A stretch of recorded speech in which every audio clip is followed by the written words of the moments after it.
Hey guys, Joey here with Minnesota Motors, and today we're going to be replacing the radiator in my 1949 Ford. So I don't remember what I told you guys in the last video about this car, but I've actually owned this for 10 years. I bought it when I was 15. This is my first car, and it's always ran pretty hot. It's got the flathead 6 in here, you know, 6 in a row, ready to tow. But yeah, it's always ran really hot. And last year I actually had the radiator repaired. It was leaking from the top seam right here. And then the other day I noticed there was coolant all over the driveway, and it was leaking right here from the core. And it's just time for a new radiator. So I went ahead and picked up this all aluminum radiator from Champion. This is actually like one of the very first radiators of this style. I don't even think they have it on their website right now. Part number is CC49-6, and I had to call. I was going to order a Chevy one and have it modified by them, and they just put this into production. So for all you guys with flathead 6s, here you go. This is basically an exact replica of the stock one. Well, hopefully, it's supposed to be. And then I'm going to paint it black with this new Eastwood radiator paint. They recommend 2 cans for a radiator. So let's unbox this thing and see how it looks.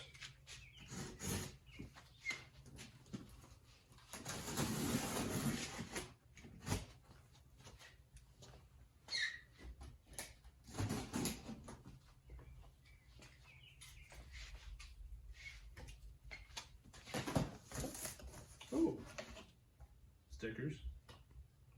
Flathead Racing, Champion Radiators.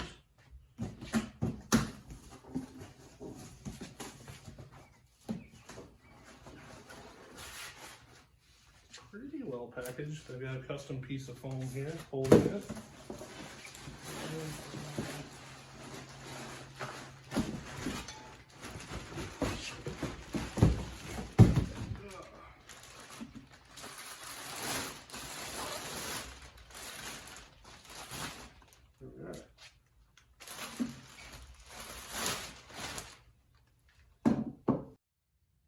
So here's the radiator, all aluminum construction, like I said, pretty decent looking welds, Champion radiator cap, and it's got the brackets on the back side. The Chevy radiator I was going to order had these brackets on this side, but it was basically the same thing. So I'm going to start painting this. It's going to take 2 days to paint, just because I got to flip it over, and it takes 24 hours for the paint to cure. And then we'll start prepping the car. We'll take the old radiator out and get it ready. So I'm out here in the paint booth, and Eastwood recommends 2 light coats about half an hour apart. And yeah, shake well. Here's how the radiator turned out. I think it looks pretty good. It's a lot better than the shiny aluminum finish it had before. I think I'm gonna get a different cap though, or try and get the sticker off. I don't really like advertising for companies, and it doesn't really fit the stock look that I'm going for here. But I'm gonna drain this radiator and then start pulling it off. It's pretty easy. There's just a little petcock way down there that you can't really see. And then pull the upper and lower hoses off, just a hose clamp on each of those. And there's 4 of these square bolts. And these lower ones look a little tricky to get at, but I think I can get them. So yeah.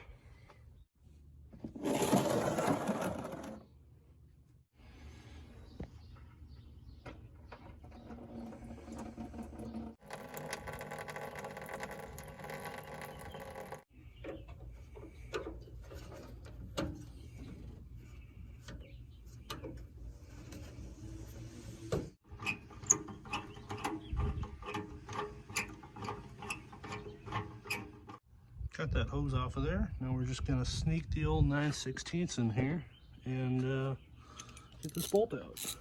I'll get both bolts out.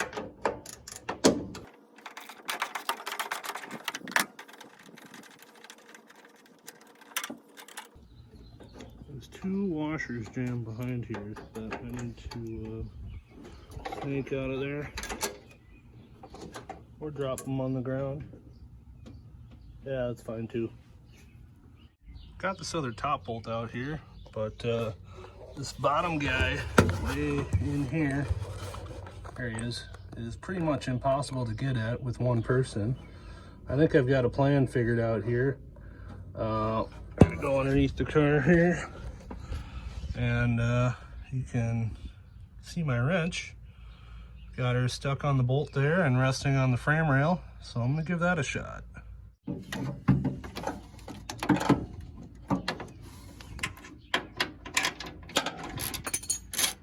And my wrench fell off, and that nut's a different size on the top. Cool.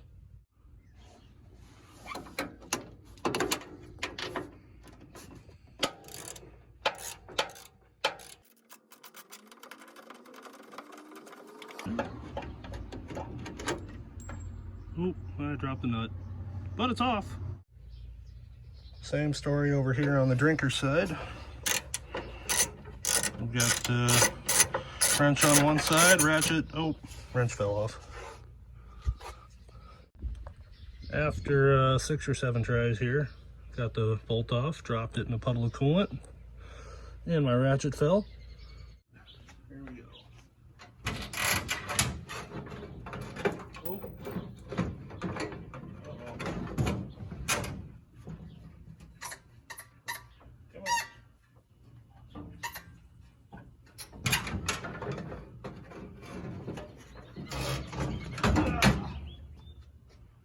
Bam. Well, I was gonna keep this coolant, but I went to dump the rest of the radiator in there, and brown. So that's great. My head was kind of in the way in that last shot, but can't really see it on camera. This is brown goop, which sucks because this radiator was repaired like a year ago and this coolant's pretty fresh. But I guess I'm gonna have to buy some more coolant. Oh, now that I got it out, you can see right where it was leaking. Right here, you can see that coolant. But yeah, time for a new one. Here's a quick comparison of the two. Looks like everything's exactly the same, you know, same height, same size. These are the same, hole locations are about the same. So we'll throw that new one in. All right. There we go. Let's try not to scratch this.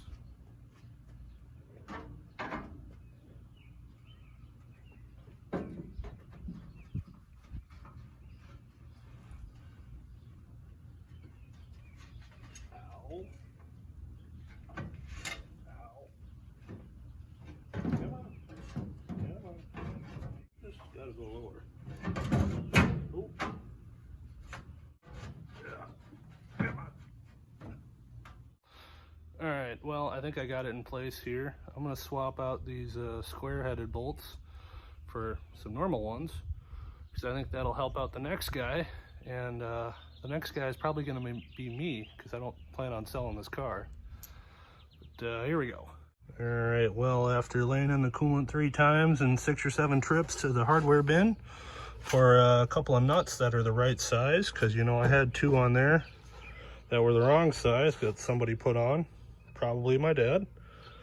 But anyway, we got her bolted in. I've just got to put these hose clamps back on, put the hoses on there, and then we'll top her off with some coolant. Can't forget about the overflow line here. So I've got a little bit of 5/16 vacuum hose that we're just gonna thread down in there, and grab this end and pop her on there. There we go. Let's top her off.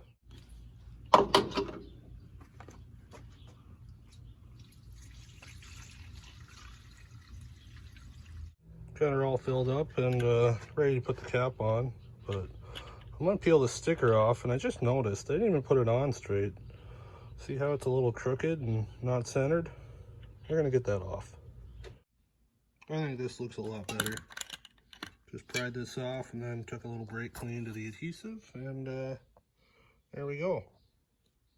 Throw that away.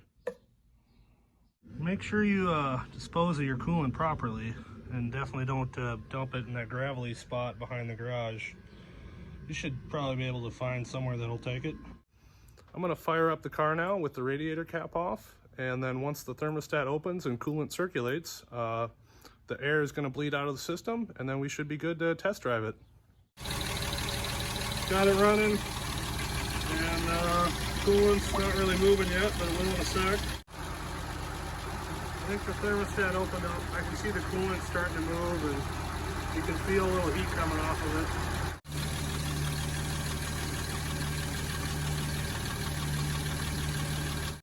I think the thermostat opened now. The gauge is a little below halfway, and it looks like the coolant is circulating, but the coolant level hasn't gone down very much, so I'm going to drive it around with the cap on and then let it cool off and check it again.